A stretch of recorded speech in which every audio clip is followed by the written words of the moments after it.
It's not a 30-day delay. So I think Bharat হলো শুল্কের মহারাজা। এই মন্তব্য করে উত্তেজনার আগুনে ঘি ঢেলেছেন মার্কিন প্রেসিডেন্ট ট্রাম্পের বাণিজ্য উপদেষ্টা পিটার নাভারো। তার দাবি, ভারত বিশ্বের সবচেয়ে বেশি শুল্ক আরোপকারী দেশ।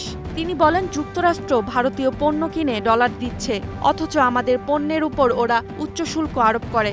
তাছাড়া নানা রকম শর্ত বসিয়েও পণ্য প্রবেশে বাধা তৈরি করে Bharat. and it will increase the price.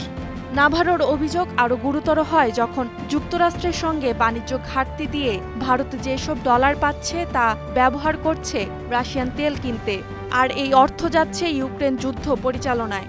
এই অভিযোগ মানতে নারাজ ভারত। তাদের স্পষ্ট বক্তব্য, আমাদের জ্বালানি নীতি জাতীয় স্বার্থ দ্বারা পরিচালিত, এটা কোনো দেশের অনুমতির বিষয় নয়।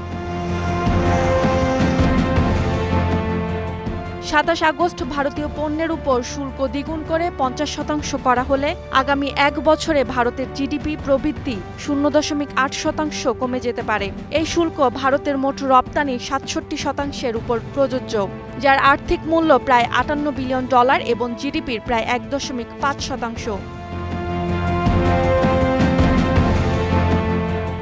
শুল্কারোপে সবচেয়ে বেশি ক্ষতিগ্রস্ত হবে ইলেকট্রনিক, ঔষধ, টেক্সটাইল, গহনা ও পরিবহন খাত। শুধু সামুদ্রিক খাবার শিল্পে ক্ষতির পরিমাণ দাঁড়াতে পারে প্রায় ৬৪,০০০ কোটি রুপি। শিল্প মালিকরা বলছেন, যুক্তরাষ্ট্রের রপ্তানি কমে যাওয়ায় তারা উৎপাদনও কমিয়ে দিয়েছেন। কারণ ভারতের শুল্ক বাড়ায় ভিয়েতনাম ও বাংলাদেশ এখন মার্কিন বাজারে এগিয়ে আছে।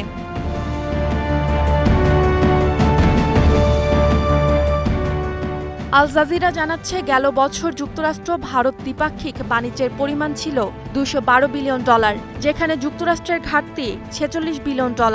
দুই দেশের বাণিজ্য $৫০০ বিলিয়ন নিয়ে যাওয়ার কথা বলেছিলেন মোদি।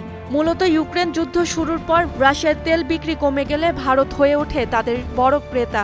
বর্তমানে দেশটি প্রতিদিন গড়ে প্রায় ১.৮ মিলিয়ন ব্যারেল রুশ তেল আমদানি করে।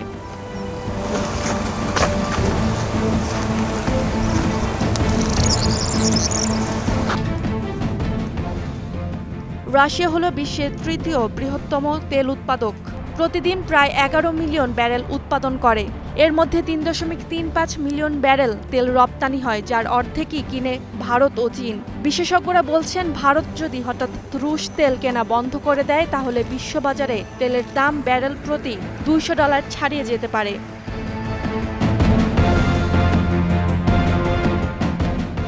বিশ্লেষকদের অনেকে বলছেন, যুক্তরাষ্ট্রের শুল্ক আসলে চাপ সৃষ্টির কৌশল। রাশিয়া থেকে তেল আমদানি অব্যাহত রাখার জন্য ভারতকে শাস্তি দিতে এবং ভারতের বাজারে মার্কিন তেল আবারও রপ্তানির জন্য এই পদক্ষেপ নিয়েছে যুক্তরাষ্ট্র।